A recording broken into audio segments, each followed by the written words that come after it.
Tamil junior February 2006. Get ready.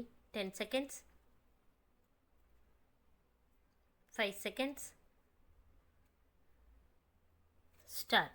மாண்புமிகு பேரவை தலைவர் அவர்களே, மேதகு ஆளுநர் உரை மீதான விவாதத்தில் பங்கு கொண்டு பேசுவதிலும் இந்த அரசு எடுத்து வரும் நடவடிக்கைகளை மன்றத்தின் மூலம் நாட்டு மக்களுக்கு தெரிவிப்பதிலும் மகிழ்ச்சி அடைகிறேன்.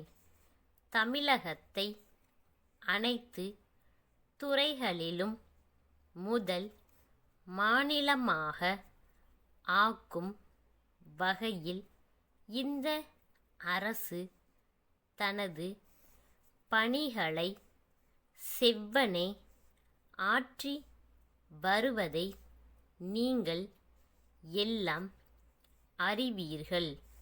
தமிழ்நாட்டில் கடந்த 3 ஆண்டுகளாக பருவமழை தொடர்ந்து பொய்த்து வந்துள்ளது. இதன் காரணமாக வரலாறு காணாத வறட்சி ஏற்பட்டதை யாவரும் நன்கு அறிவீர்கள். வறட்சியின் கொடுமையை குறைக்க இந்த அரசு போர்க்கால அடிப்படையில் பல நடவடிக்கைகளை எடுத்து வந்துள்ளது. சென்னை தவிர மற்ற மாவட்டங்களை வறட்சியால் பாதிக்கப்பட்ட மாவட்டங்களாக அறிவித்து நிவாரண பணிகள் மேற்கொள்ளப்பட்டுள்ளன. வேளாண்மை துறையில் இந்த அரசு பல முன்னோடி திட்டங்களை செயல்படுத்தி வந்துள்ளது.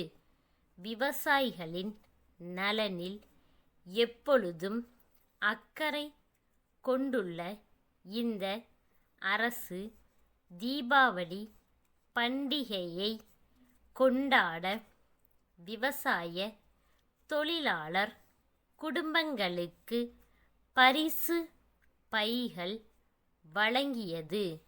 அது மட்டுமல்லாமல் அவர்களுக்கு இலவச அரிசியும் பயிர் இழப்பீட்டு தொகையும் உடனே வழங்கப்பட்டுள்ளது என்பதை தெரிவித்துக் கொள்கிறேன். காவிரி படுகை மாவட்டங்களை வளப்படுத்தவும் காவிரி டெல்டா விவசாயிகளின் துயரத்தை துடைத்து அவர்களுக்கு வாழ்வளிக்கவும் தமிழக மக்களுக்கு வளமும் நலமும் வழங்கவும் காவிரி நீரில் தமிழ்நாட்டிற்கு உரிய பங்கை பெறுவதில் இந்த அரசு முழுமையாக பங்காற்றி வருவது நீங்கள் எல்லாம் அறிந்த ஒன்றாகும்.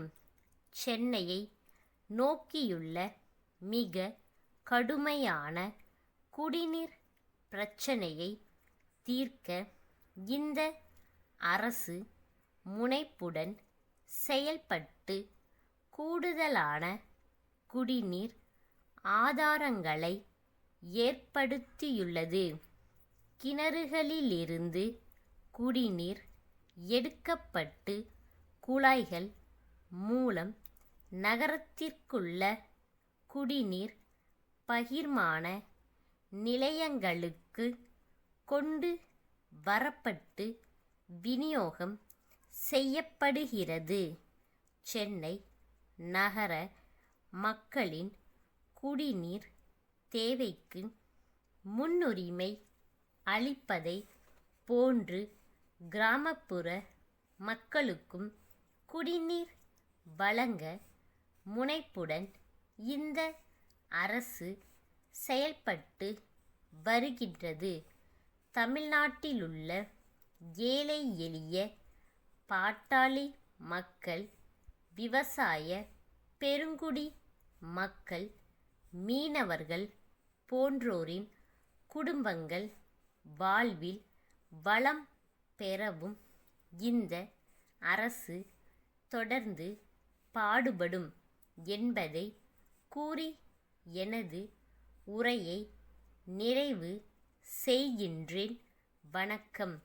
சென்னை தங்கசாலையில் உள்ள பரணி என்டர்பிரைசஸ் நிறுவன மேலாளரிடமிருந்து சென்னை தாம்பரத்தை அடுத்த மாடம்பாக்கத்தில் அமைந்துள்ள ஓம் சக்தி மெட்ரிகுலேஷன் மேல்நிலைப்பள்ளி தாளாளருக்கு எழுதும் கடிதம்.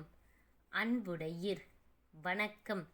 நாங்கள் வீட்டிற்கு தேவையான அனைத்து வகையான மரத்தினால் செய்யப்பட்ட நாற்காலிகள், மேசைகள் போன்றவற்றை மிக குறைந்த விலையில் தயாரித்து சப்ளை செய்து வருகிறோம்.